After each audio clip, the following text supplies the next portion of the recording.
History is not only what is written, it's what is remembered and what is erased. For generations, one story was told, while another was buried. The African American experience is not a footnote. It is the foundation, built in the shadows, brilliant in silence, resilient under pressure. These are the voices left out of textbooks, the communities erased from maps, the brilliant history forgot. This is not a rewrite of the past, it is the missing truth. To understand America, we must finally see it whole. Segregated shores, America's beaches and resorts. Along America's sunlit shores, freedom once ended at the water's edge. During the Jim Crow era, African Americans were systematically barred from most public beaches, hotels, and resorts. Segregation laws, and the violence that enforced them, made rest, recreation, and even ocean air a privilege denied. But exclusion did not erase the human need for joy, dignity, and escape. So Black communities built their own. From coastlines and lake shores to tucked-away resort towns, African Americans created spaces where families could swim without fear, dance without restraint, and breathe without apology. These beaches and resorts became sanctuaries, places of laughter, music, romance, and renewal, where Black life could exist fully, even under the shadow of segregation. They were more than vacation spots. They were acts of resistance. This is the story of those hidden shorelines and summer havens, of resilience shaped by exclusion and beauty born from necessity. This is the history of segregated beaches and resorts, and the communities that transformed them into symbols of freedom. This multi-episode series will tell the history of 12 segregated beaches and resorts, and the communities that transformed them into symbols of freedom. American Beach, Bruce's Beach, Buckrow Beach, Carr's Beach, Chicken Bone Beach, Highland Beach, Idlewild, Oak Bluffs, Pleasure Island, Sag Harbor, the Ink Well, and Virginia Key Beach.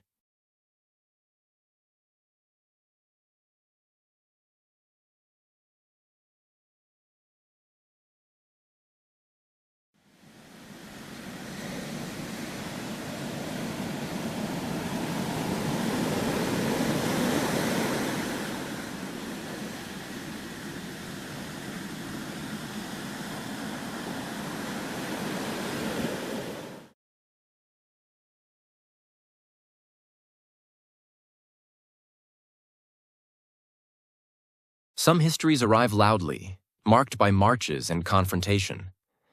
Others settle in quietly, like ships returning home. On the eastern edge of Long Island lies Sag Harbor, a coastal town whose Black history is woven into its docks, its homes, and its silence. This is the story of Sag Harbor, where Black Americans built lives not in isolation, but in plain sight.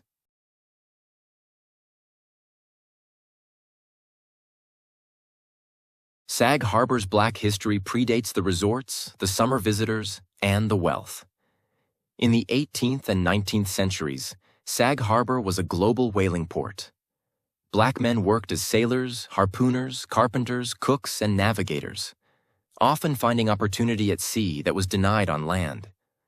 On ships, skill mattered more than skin. For many Black men, maritime labor offered wages, mobility, and a measure of respect unavailable elsewhere. When voyages ended, some stayed. They built families, they bought land, they planted roots.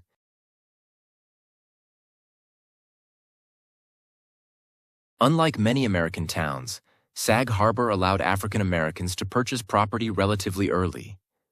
Black families established neighborhoods, churches, and businesses, often near the water that sustained them.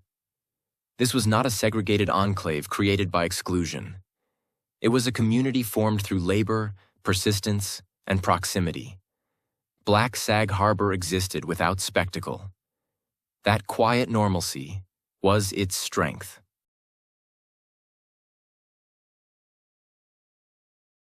Resistance is often imagined as confrontation. But in Sag Harbor, resistance took another form. It was Black families staying, decade after decade, in a country that constantly displaced them. Children attended local schools. Adults worked alongside white neighbors. Churches anchored spiritual and civic life. There were boundaries. There was discrimination. But Sag Harbor's black residents navigated it with steadiness, not retreat. Their presence challenged assumptions without demanding attention.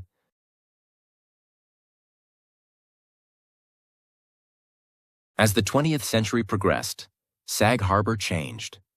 The Hamptons became synonymous with wealth, exclusivity, and seasonal excess.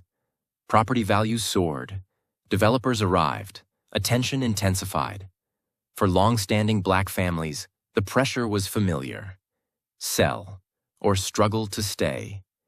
Many black communities across America disappeared under similar forces. Sag Harbor held, but not without cost.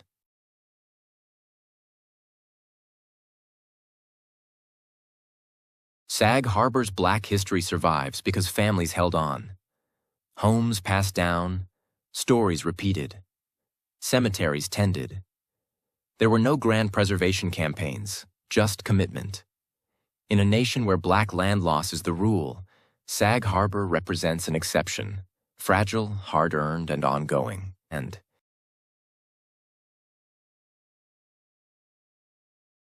Sag Harbor reminds us that black history is not always dramatic. Sometimes it is steady. Sometimes it is quiet. Sometimes it is simply people refusing to leave. In a country built on displacement, staying can be an act of defiance. The harbor still holds its boats. The streets still remember their names. And the story endures. This is Sag Harbor. This is the African American experience.